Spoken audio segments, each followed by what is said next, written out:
Hello नमस्कार साथियों, स्वागत है आप सभी के यूट्यूब चैनल में। तो साथी उम्मीद करते हैं आप सभी बहुत ही अच्छे होंगे और आपकी तैयारी भी काफ़ी अच्छी है। तो देखिए आज से आपकी तैयारी और भी बेहतरीन तरीके से चलने वाली है, क्योंकि हम आपके लिए लेकर आए हैं एक बहुत ही प्यारी सीरीज़। साथ ही सीरीज़ की बात करें, इसमें हम उन्हीं प्रश्नों को शामिल करेंगे जो बार बार परीक्षा में पूछे गए प्रश्न होंगे, जो रिपीटेड टाइप के प्रश्न होंगे।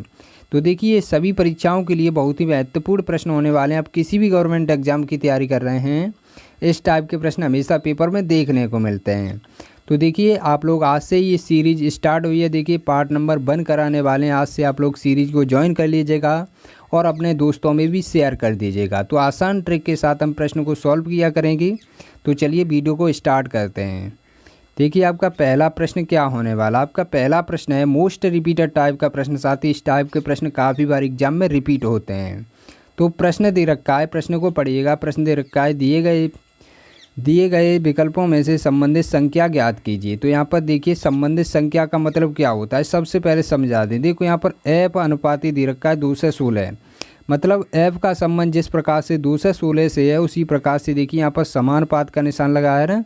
तो डी का संबंध उसी प्रकार से बताना होता है कि प्रश्नवाचक चिन्ह के स्थान पर कौन सी संख्या आएगी। तो कैसे करेंगे, यहाँ पर सबसे पहले देखिएगा, जब भी इस टाइप का प्रश्न आएगा परीक्षा में तो आप लोग बहुत ही आसान तरीके से सॉल्व कर सकते हैं। तो देखो यहाँ पर एफ दे रखा है, एफ का संबंध 2 से 16 से देखना है। तो देखिए इसको आसान बनाने के लिए क्या करेंगे, एफ की नंबरिंग कर लेंगे, क्योंकि यहाँ पर गणित के अक्षर दे रखे और काफ़ी बड़ी संख्या दे रखी है। तो यहाँ पर नंबरिंग करेंगे अल्फ़ाबेटिक क्रम में। एफ आपका कितने नंबर पर आता है ये आप सबसे पहले देखेंगे। तो एफ हमारा आता है 6 नंबर पर। तो देखिए 6 से अब देखिए 2 से 16 बनाना है, तो आसान हो जाता है सोचना, क्योंकि गणित के अक्षर से जब हम गणित के अक्षर तक जाते हैं तो आसान हो जाता है संख्या कैसे बन सकती है। तो सबसे पहले देखिएगा 6 से हम 2 से 16 बनाना है। तो 6 का हम देखिए यहाँ पर क्या कर देंगे, क्यू कर देंगे, क्योंकि 6 का क्यू हमें पता है 2 से 16 होता है। तो यहाँ पर देखिए 2 से 16 आपको प्राप्त हो जाएगा। तो इस प्रकार से किया है, यहाँ पर कुछ नहीं किया। यहाँ पर जो अक्षर दे रखा है उसकी नंबरिंग करने के बाद उसका क्यू कर दिया गया और कुछ नहीं किया है।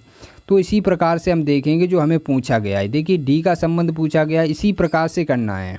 तो देखिए डी आपका कितने नंबर पर आता है, डी आपका 4 नंबर पर आता है। 4 का क्यू जब हम करेंगे तो कितना हो जाएगा, आप सभी साथियों को पता होना चाहिए। कम से कम 20 तक क्यू याद कर लीजिएगा और स्क्वायर भी याद कर लीजिएगा, क्योंकि ऐसे प्रश्नों में काफ़ी भूमिका निभाते हैं क्यू और स्क्वायर। आप लोग बहुत ही अच्छे तरीके से प्रश्न को सॉल्व कर पाते हैं। तो देखिए यहाँ पर 4 का क्यू कितना होता है, 64 होता है।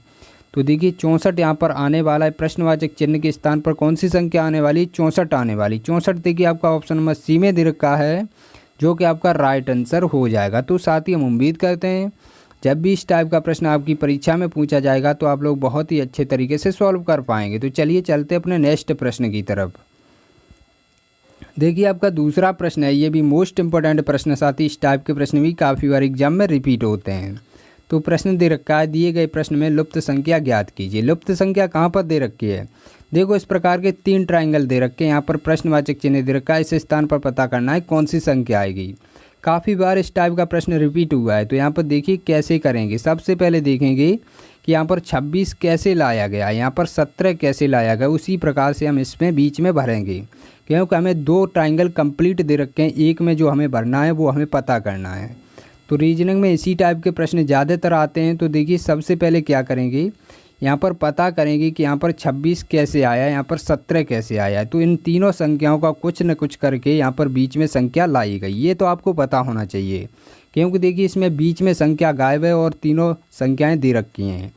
तो यहाँ पर देखिए 6 और 3 को जब हम आपस में ऐड करेंगे तो यहाँ पर कितना 9 हो जाएगा। 9 और 8 को जब हम ऐड करेंगे तो यहाँ पर कितना होने वाला है, 17 होने वाला है। तो साथ ही यहाँ पर 26 नहीं होने वाला है। तो इस प्रकार से जोड़कर तो नहीं ला सकते। अब देखिए दूसरा तरीका क्या होता है, दूसरा तरीका ये होता है कि यहाँ पर देखिए गुणा करके देख लीजिएगा संख्या में। तो देखिए 3 और 6 का जब हम आपस में गुणा करेंगे तो कितना हो जाएगा, तो 6 कितना होता है, 18 होता है। 18 में देखिए अब आपको पता चल चुका होगा कि इसमें 8 की कमी रह गई है, क्योंकि 26 बनाना है। तो 8 को इसमें ऐड कर दीजिएगा, नीचे वाली संख्या ऐसी ऐड कर दीजिएगा। तो यहाँ पर कितना हो जाएगा, 26 हो जाएगा। तो देखो बीच में यहाँ पर 26 ही तो दे रखा है। तो इसी प्रकार से यहाँ पर भी लॉजिक लगना चाहिए, तभी हमारा यहाँ पर प्रश्न सॉल्व हो सकता है। तो देखिए यहाँ पर भी देख लेते हैं चेक करके एक बार। तो देखिए यहाँ पर 5 दूना कितना हो जाएगा, 10 हो जाएगा। 10 में जब हम देखिए 7 को ऐड करेंगे तो कितना हो जाएगा, जब हम 10 में ऐड करेंगे 7 को तो हमारे पास 17 निकलने वाला है, जो कि हमें बीच में दे रखा है। तो हमारा प्रश्न हमें पता चल चुका है कि इसी प्रकार से सॉल्व हो रहा है। तो हम क्या करेंगे, जो संख्या यहाँ पर दे रखी इसमें आपस में गुणा कर लेंगे। यहाँ पर देखिए 9 चिंगा कितना होता है, 54 होता है। जब हम 54 में 6 को ऐड करेंगे तो हमारे पास कितना आ जाएगा, देखिए हमारे पास 60 प्राप्त हो जाएगा। 60 देखिए यहाँ पर प्राप्त हो जाएगा। तो देखिए 60 आपका प्रश्नवाचक चिन्ह के स्थान पर संख्या भरी जाएगी। तो साथ ही हम उम्मीद करते हैं ये भी प्रश्न आपको काफ़ी अच्छे तरीके से समझ में आ गया होगा। 60 आपका ऑप्शन नंबर डी में दे रखा है, जो कि आपका राइट आंसर हो जाएगा। तो चलिए चलते अपने नेक्स्ट प्रश्न की तरफ। देखिए आपका नेक्स्ट प्रश्न क्या होने वाला है। देखिए आपका तीसरा प्रश्न है, ये भी मोस्ट रिपीटेड टाइप का प्रश्न है। साथ ही इस टाइप के प्रश्न भी काफ़ी बार एग्जाम में रिपीट होते हैं। तो प्रश्न क्या दे रखा है, सबसे पहले प्रश्न को पढ़ेंगे। प्रश्न दे रखा है, दिए गए प्रश्न में संबंधित संख्या ज्ञात कीजिए। यहाँ पर देखिए यहाँ पर भी संबंधित संख्या से रिलेटेड प्रश्न है। तो यहाँ पर 83 का संबंध जिस प्रकार से यहाँ पर 9 से दे रखा है, तो उसी प्रकार से हमें पता करना है। यहाँ पर 146 से हम देखिए यहाँ पर कितना बना सकते, प्रश्नवाचक चिन्ह के स्थान पर कौन सी संख्या आएगी, ये हमें पता करना है। तो कैसे करेंगे, यहाँ पर सबसे पहले देखिएगा कि हम 83 से यहाँ पर देखिए 9 कैसे बना सकते हैं। तो सबसे पहले जब भी यहाँ पर बड़ी संख्या दे रखी होगी और यहाँ पर छोटी संख्या दे रखी होगी, तो सबसे पहले हम इन संख्याओं को आपस में, इनके संख्याओं के अंकों को आपस में ऐड करके देखेंगे क्या हमारी छोटी संख्या प्राप्त हो सकती है। तो यहाँ पर देखिए 83 आपका 8 और 3 से मिलकर बना है, तो इनको आपस में ऐड कीजिएगा तो कितना बनेगा, यहाँ पर देखिए 11 बनने वाला है। तो आप लोग बोलेंगे सर जी यहाँ पर 2 माइनस कर दीजिएगा तो 9 बन जाएगा। तो देखिए हम यहाँ पर 2 माइनस कर लेते हैं, तो यहाँ पर कितना 9 बन चुका है। तो इसी प्रकार से यहाँ पर भी लॉजिक लगना चाहिए मेरे साथी। तो यहाँ पर क्या करेंगे, देखिए यहाँ पर 1 और 4 या 6 इस प्रकार से 46 दे रखा है, तो इसको आपस में ऐड कीजिएगा। ऐड करने पर कितना आएगा, देखिए इसमें आपस में ऐड कीजिएगा तो 4 में 1 को ऐड करेंगे 5 हो जाएगा, 5 में 6 को ऐड करेंगे तो यहाँ पर भी 11 निकलने वाला है। तो इसमें से भी देखिए यहाँ पर 2 माइनस किया है, तो इसमें से भी 2 माइनस करके देख लीजिएगा, क्योंकि देखिए यहाँ पर 2 माइनस करेंगे तो कितना, यहाँ पर भी 9 बचने वाला है। 9 किसी ऑप्शन में दे रखा है क्या, नहीं दे रखा है। तो इस प्रकार से हमारा प्रश्न सॉल्व नहीं हो सकता। अब देखिए किस प्रकार से प्रश्न सॉल्व हो सकता है, देखिए लॉजिक दोनों तरफ एक ही लगना चाहिए, तभी हमारा प्रश्न सॉल्व हो सकता है। तो देखिए यहाँ पर क्या करेंगे, यहाँ पर 83 दे रखा है, यहाँ पर 9 दे रखा है। तो आप लोग अब सोचिएगा, जब भी यहाँ पर कोई संख्या छोटी दे रखी होगी तो सबसे पहले हम उस संख्या का स्क्वायर या वर्ग करके देखेंगे। सॉरी, स्क्वायर वर्ग एक ही होता है, क्यू और होता है। उसके बाद देखिए यहाँ पर देखिए स्क्वायर करके देखेंगे तो क्या हम 83 के करीबन पहुँच रहे हैं। तो देखिए 9 का स्क्वायर कितना होता है, 9 का स्क्वायर करेंगे तो 81 प्राप्त हो जाएगा। तो आप लोग बोलेंगे सर जी हाँ हम 83 के करीब पहुंच चुके हैं। तो क्या करेंगे, इसमें 2 प्लस कर देंगे तो 83 बन जाएगा ना। 81 में 2 की कमी है तो 2 प्लस कर देंगे तो देखिए यहाँ पर 83 बन जाएगा। तो इसी प्रकार का लॉजिक यहाँ पर भी लगाएंगे। तो क्या करेंगे, देखिए 146 किसके स्क्वायर के करीब है। तो आप लोग बोलेंगे सर जी ये तो 12 के स्क्वायर के करीब है। 12 का स्क्वायर कितना होता है, 144 होता है। अब देखिए इसमें भी +2 कर दीजिएगा तो यहाँ पर देखिए लॉजिक फिट बैठ रहा है। तो देखिए यहाँ पर +2 करेंगे तो 146 बन जाएगा, जो कि आपका यहाँ पर दे रखा है। तो आपका राइट आंसर क्या होने वाला है, 12 आपका राइट आंसर होने वाला है। क्योंकि देखिए यहाँ पर जब हमने 9 का स्क्वायर किया था तो हमें 81 प्राप्त हुआ था, जब हमने 12 का स्क्वायर किया है तो हमें 144 प्राप्त हुआ है। तो दोनों में ही हमने अपनी तरफ से ऐड किए हैं, तो इस प्रकार से हमारा आंसर बैठ रहा है। तो आपका राइट आंसर क्या हो जाएगा, 12 आपका राइट आंसर हो जाएगा। 12 आपका ऑप्शन नंबर सी में दे रखा है, जो कि आपका राइट आंसर हो जाएगा। तो साथियों हम उम्मीद करते हैं ये भी प्रश्न आपको काफ़ी अच्छे तरीके से समझ में आ गया होगा, और जब भी इस टाइप का प्रश्न आपकी परीक्षा में पूछा जाएगा तो आप लोग बहुत ही अच्छे तरीके से सॉल्व कर पाएंगे। तो चलिए चलते अपने नेक्स्ट प्रश्न की तरफ। देखिए आपका नेक्स्ट प्रश्न क्या होने वाला, ये भी मोस्ट इंपॉर्टेंट प्रश्न होने वाला। साथ ही इस टाइप के प्रश्न भी काफ़ी बार एग्जाम में देखने को मिलते हैं। तो प्रश्न दे रखा है यहाँ पर, नीचे दिए गए प्रश्न में सही वेन आरेख ज्ञात करें। तो देखिए यहाँ पर वेन डायग्राम से संबंधित प्रश्न दे रखा है, तो इसको कैसे सॉल्व किया जाता है, आसान तरीका क्या होता है ये हम आपको बताएंगे। यहाँ पर देखिए सबसे पहले इस टाइप के यहाँ पर शब्द दे रखे होते हैं। यहाँ पर देखो घोड़ा दे रखा, बंदर दे रखा, हाथी दे रखा है। तो इस प्रकार के शब्द दे रखे होते हैं, उन्हें क्या करना होता है, सर्किल के द्वारा प्रदर्शित करना होता है। सर्किल तो आपको परीक्षा में मिलेगा बना बनाया, बस आप लोगों को टिक करना है। तो क्या करेंगे यहाँ पर सबसे पहले यहाँ पर देखिए सर्किल का संबंध देखना होता है, किस प्रकार का सर्किल बन सकता है। तो आप लोग यहाँ पर सबसे पहले देखिएगा इन शब्दों का आपस में किस प्रकार से संबंधित है। तो देखिए यहाँ पर घोड़ा क्या होता है, बंदर क्या होता है, हाथी क्या होता है, ये आपको पता होना चाहिए। ये तो सभी साथी को पता होगा, घोड़ा क्या होता है, बंदर क्या होता है और हाथी क्या होता है। तो देखिए यहाँ पर घोड़े का संबंध किसी प्रकार से बंदर से बनना है क्या, नहीं बनना है भाई, क्योंकि आप लोग ये नहीं बोल सकते कि सर ये घोड़ा बड़ा होता है बंदर छोटा होता है वो इसके अंदर आ जाएगा, ऐसा नहीं करना है। ये नहीं हमको पूछ रहा है, हमको तो ये पूछ रहा है भाई संबंध बताना है, क्या एक दूसरे से रिलेशन है किसी प्रकार से। तो देखिए यहाँ पर क्या करेंगे, घोड़ा देखिए एक अलग प्राणी होता है, बंदर एक अलग होता है और हाथी एक अलग होता है। तो इनका आपस में किसी प्रकार से एक दूसरे से संबंध नहीं बनना है। तो क्या करेंगे, यहाँ पर देखिए एक घोड़े का इस प्रकार, देखिए हम सर्कल से आपको समझा रहे हैं, बहुत ही अच्छे तरीके से समझिएगा। तो यहाँ पर एक घोड़े का सर्कल बना लिया, एक बंदर का इस प्रकार से बना लेंगे, एक हाथी का। इस प्रकार का सर्कल आपको किस में नज़र आ रहा है, आपका ऑप्शन सी में नज़र आ रहा है, जो कि आपका राइट आंसर हो जाएगा। तो साथ ही ये भी प्रश्न आपको काफ़ी अच्छे तरीके से समझ में आ गया होगा। तो आपका राइट आंसर क्या हो जाएगा, ऑप्शन नंबर सी आपका राइट आंसर हो जाएगा। तो जब भी इस टाइप का प्रश्न आएगा परीक्षा में तो आप लोग बहुत ही अच्छे तरीके से सॉल्व कर पाएंगे। तो चलिए चलते अपने नेक्स्ट प्रश्न की तरफ। देखिए आपका नेक्स्ट प्रश्न क्या होने वाला, आपका 5वां प्रश्न है। ये भी मोस्ट इंपॉर्टेंट प्रश्न, साथ ही इस टाइप के प्रश्न भी काफ़ी बार रिपीट हो चुके हैं। तो प्रश्न क्या दे रखा है, सबसे पहले प्रश्न को देखिएगा। प्रश्न कह रहा है दिए गए प्रश्न में संबंधित शब्द ज्ञात कीजिए। यहाँ पर शब्द दे रखे हैं, देखिए यहाँ पर क्या दे रखा है, घसीट मारना दे रखा है और लिखना दे रखा है। तो आप लोगों को पता होना चाहिए घसीट मारना और लिखना का आपस में किस प्रकार से संबंध बना सकते हैं।